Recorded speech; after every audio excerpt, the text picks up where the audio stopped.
Hello YouTube, Beanie from the bedroom here, your guitar junkie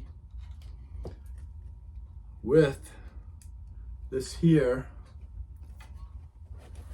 fine instrument, Paul Reed Smith Custom 24 SE with rosewood fingerboard, acrylic bird inlays, 24, I had 22 plus 2, 24 medium jumbo frets on a rosewood fingerboard. And this is the exotic wood. From what I've been seeing on this, it's the zebra ebony with a Floyd rose, the real deal Floyd rose. And your PRS zebra open face humbucking pickups, coil splitting, who cares, right? Three-way toggle, volume and tone. Then you have it with a maple neck suite and then a mahogany body. Always wanted a guitar with a maple neck and a mahogany body, like a SC, single cut Les Paul kind of thing. Just, you know, the ones that I've seen, they were like baseball bats. They were just too fat for me. So it didn't happen. I just ran over the cord again. I'm gonna break another cord. Let me move over. Let me get this in the picture a little bit better without the light showing. So it's just not gonna happen today. It weighs in at 8 pounds 44 ounces from what I checked on my scale here. And what else? Paul Reed Smith tuners. What am I leaving out here? I think that's about it. 500K pot for the volume. You've got that splitting ability for the tone. The cover is shielded, the cavity is shielded, and I've just left 2 screws in here because I made a trade for this here guitar, and I'm kind of glad I did, but it's the first time that I made a trade on a guitar that I met someone at a gas station at the butt crack of dawn, 8:30 in the morning, 40 minutes from my house. He was in Indian Rocks Beach, Florida. So, yeah, I didn't really get a chance to plug it in and play it. The guy I traded it with was this guy that sells on Reverb and on Facebook Marketplace all the time. His name is Jake, and the name he goes under is Shag Guitars, White Shag Guitars. So yeah, I tried making a couple of deals with him. He had a couple of guitars that I would have pulled the trigger on and you know, laid the cash out for. And he had a couple that I was interested in, but I really didn't want to spend the money because I wasn't too sure. And this was one of them. Only because I've had a couple of custom 24s, even, you know, the high end 4,500 to 2,500 American made ones. And, you know, I've got a couple of other Paul Reed Smiths, you know, the Mark Tremonti behind me and another single cut. So I really didn't keep them. And then I had a brand new one that I did a video on. That was the turquoise with an ebony fingerboard. And it just didn't float my boat. I was looking at this and a couple of days went by and I just kept on looking at it. And between the wood grain, the maple neck, and then the veneer top on here, which, like I said, I looked it up. They call it zebra ebony, zebra wood ebony with a matching headstock, veneer on both. And I do believe it's a rosewood fingerboard. It looks kind of dark, but it still looks like a rosewood with the pores and a couple of light spots. I know Ebony has a couple of blonde spots in it, but I'm almost certain this is rosewood. But I haven't performed a DNA test on it, so, you know, keep that in mind. Nice and thin, good weight. It's got a belly cut, which is cool. It's got that contoured body all the way around. It's got binding all the way around it, even the neck. The neck profile is sweet. It's like a 60s neck profile. It's like a soft C. It just feels comfortable in your hands. Now, other than making a trade at a gas station and not being able to plug it in, I just checked 3 spots on the neck to make sure there was no buzzing and no fret issues. The rest I was pretty much taking a chance on.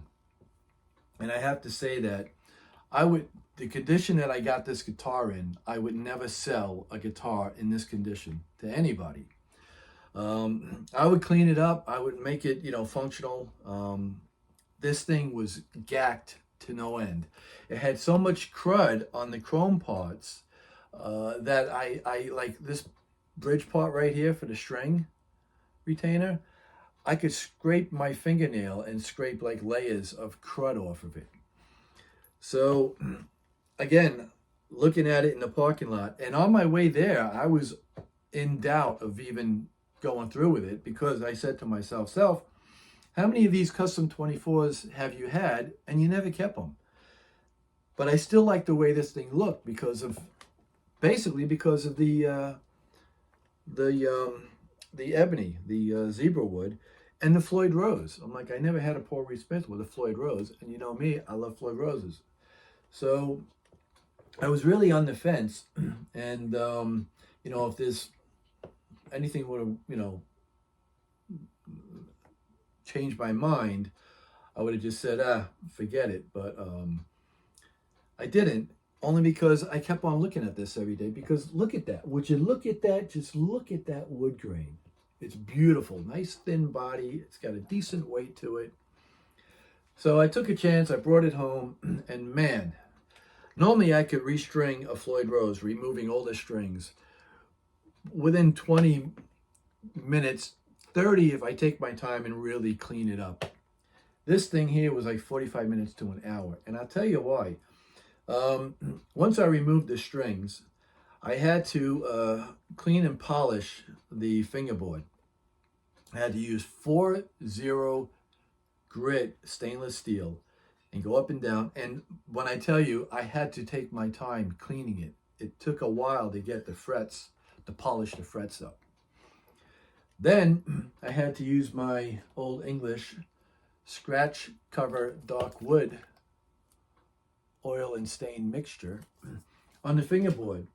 And just to let you know, when you put this on a rosewood fingerboard, because I use that on rosewood, on ebony, and I also use it on my my baked maple necks and fingerboards. I won't use it on a regular maple neck, but I would use it on a roasted maple neck. With rosewood, you have to take a rag and massage it in. You have to rub it in each fret and take your time with it. You know, let it dry, put a second coat, rub it in, dry, and then just wipe the excess off the frets. And then, you know, just let that settle in. After that, I use my lemon pledge to clean the body, clean the gack and crud off the body, front and back. Then, when I got it home, even though it was missing a string, and don't get me wrong, the guy made it perfectly clear to me that it was missing, you know, it showed that it was missing a string. He said it needs, you know, new strings and a setup. He didn't say it was gack to hack, you know, gack to hack. I just made that up. But, you know, so I was aware of it. I just wasn't aware of the real true condition of the guitar until I brought it home. When I got it home, you know, even though it was missing a string, I just plugged it in to make sure that everything was working, the electronics and the pickups were working. Then I found out that I had a lot of static in the toggle switch. So with that, what I normally do is I wrap a rag around it and then I spray it. And I spray it with this is what I got from the guy from Tomans for the Harley Bentons. I use this because you could use this on any blade, 5-way, 3-way, or 3-way toggle on the Les Pauls. I sprayed that in there and I was going back and forth. And it kind of like, I need to give it, I think, another squirt and get it going again. So when I got to the Floyd Rose, these fine tuners were frozen. So I had to take my Singer sewing machine oil. Let me take it out of the bag so you could actually see it. I've had this for over 20 years. I had to take this and put a drop of it on each of the fine tuners on both sides. And then, because they were frozen and I couldn't move it, and I didn't want to use a pair of pliers and chew it up, I had to use a rag. It wasn't this rag, but just to give you an idea. I had to use a rag. I can show you the actual rag.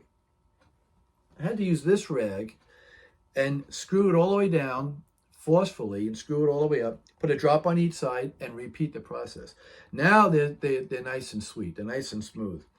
I had to do that. Then, because I had the rag around the toggle switch, so between the spray, I believe, and the sewing machine oil, the combination of the two on the rag, I started polishing the Floyd.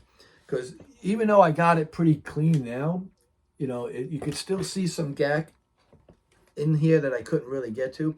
And then, like here where the fine tuners are, it's nice and shiny now. I started cleaning that, started cleaning the sides. I started cleaning the arm. The arm felt like someone took sandpaper to it. And then I had to go up to the locking nut, and I removed those, and then I had to polish those one at a time, you know, in the rag. And then I had to remove the bridge for the strings, the string retainer, I guess you would call it. And I had to polish that up, and it came clean, you know, between, and I don't know if it was just the spray or the oil or the combination, but it worked, and I'll keep that in mind the next time. And I had polished up all the chrome bits, even the tuners. I had to polish the tuners up, the tuning pegs, the keys. Then I restrung it. I did have my trem block in here when the strings were off it, so I don't, you know, it's not falling out on me. And put the strings in and stretched them as I'm putting them on, tuning it up, getting it good, stretching it, tuning it up, locking the nuts down, tuning it again, and just letting it sit. And coming in, you know, a couple of hours later, and playing it. And now I could tell you that this is a great guitar. If you see these, the exotic wood, they have it in zebra wood. It's zebra wood with like the one that I found was ebony. I think they may have found a zebra wood in rosewood that's lighter, and then I found a splatted maple that was exotic. They were just saying, I just typed in exotic wood. That's what this was known for. I also punched in the serial number to try to get the year of this thing. I believe it's a 2017. So it's CE, and then it's, after that, it's capital T 05755. Made in Korea. So, yeah, I did some research on it, and I could feel, because you kind of know right away if it's going to be a keeper or not. And it's already on the wall, so that's a good sign. And the fact that I've been coming in here and playing it every day, because I had 3 new guitars come at the same time, and I've been grabbing this one a lot, and more so than the other 2. So I think I said all I had to say about it. Let me make some noise so everyone can complain, and see what happens. By the way, I rolled back on the tone because he's super bright and have a lot of bite. So I stack it with my Demon FX Andy Timmons clone pedal with the Dirty Boost and Drive together with my Earthquaker, which you heard me just engage, because that warms up on the silicone clipping of these pickups. Let's see what happens. I haven't played. This is the first time today.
Yeah, I was kind of a little sloppy there because I realized that the phone is showing more headspace and less guitar. And you don't want to see me, you want to see the guitar, man. So yeah, just quick.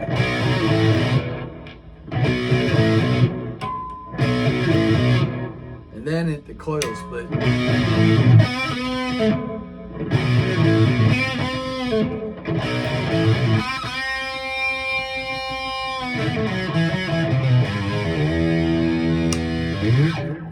Then clean.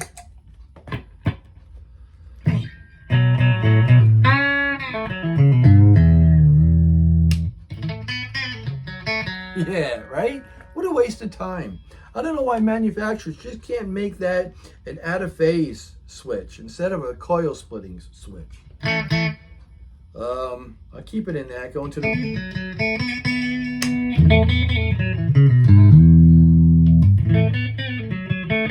Here we go.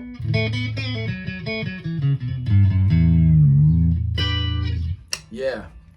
I mean, I don't get that whole thing. So that is that. Hope you enjoyed the video. If you're looking at one of these and maybe this video will help you make a decision, I think it's a sweet guitar. I've seen these used anywhere from, I would probably say between $7 and $1,000. I've seen these between $700 and change and $1,000 used, believe it or not. I think that if you do your due diligence and shop around and look, you might find one maybe on Guitar Center's used gear or possibly Reverb.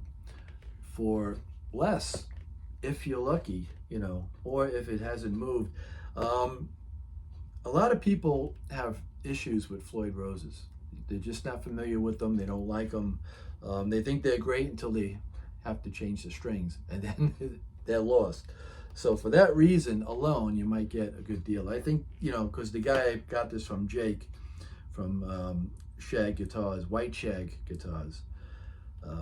He said he doesn't know much about the Floyd Rose, and that's probably why it was in the condition it was in, you know, kind of thing. But I got lucky. I think this is going to be a keeper. Time will tell.